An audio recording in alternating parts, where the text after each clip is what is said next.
Hello everyone, I'm consultant neurophysician Dr. Priyanka Sangani from Renova Hospital's Langar House. Today I'm going to talk about the diagnosis of brain stroke. So whenever patient presents to the OPD or to the emergency with a brain stroke, he can present, as I previously discussed, he can present with weakness of the limbs, or he can present with slurring of the speech, or he can just present with difficulty swallowing, choking sensation, or he can present with altered sensorium or severe headache, vomiting, these complaints. So immediate action is, first we need to do an urgent neuroimaging, that is non-contrast CT scan. So once the CT brain is done, we will know whether the patient suffers from an ischemic stroke or a hemorrhagic stroke. This is very important for us because the earlier we know the type of the stroke, the earlier we start the management. So one non-contrast CT imaging of the brain is sufficient to at least diagnose what stroke the patient has.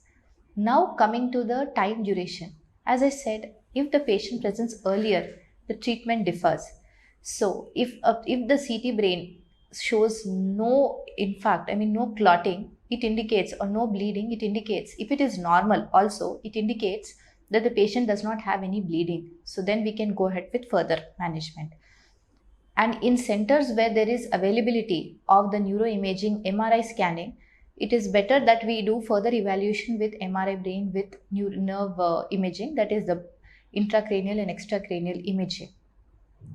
And once the patient presents with all these things, urgent routine investigations, and if any antiplatelets the patient has been taking or any anticoagulants, all this history is very much important for the further management.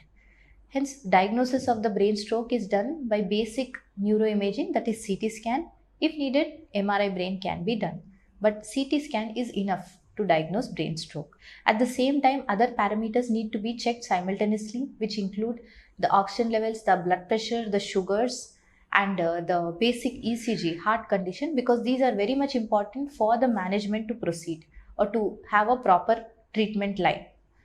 And coming to the other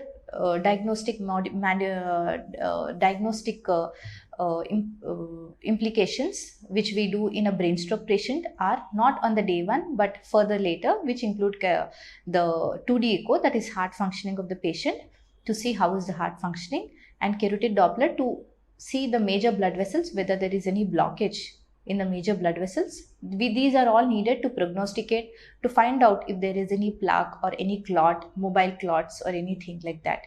And in conditions where the brain stroke occurs in young patients or in children, it requires other additional investigations, blood investigations, which include the vasculitic profile, the basic investigations like the other MRI imaging, etc. Other diagnostic modalities which are less commonly used are in cases of brain stroke where there is infection leading to brain stroke, like tuberculosis is very common in India. Tuberculosis is one cause for brain stroke in young patients. So in such cases, we need to do MRI imaging with contrast and other like CSF analysis if it is indicated, and if the patient if it is indicated for the patient, because it is not done in cases where there is raised intracranial pressure.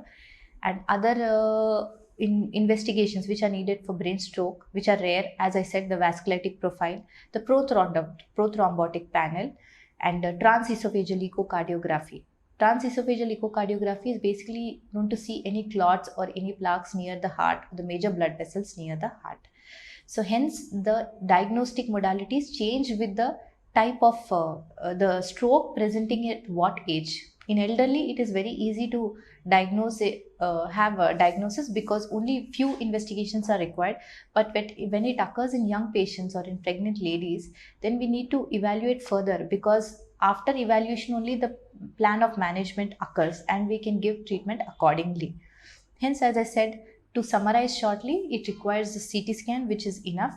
And if the CT scan is normal, then we can go ahead with the management, considering that there is no bleeding in the brain. And other investigations, as I said, can be done at a later basis, which is not emergency, after stabilizing the patient and starting the basic management.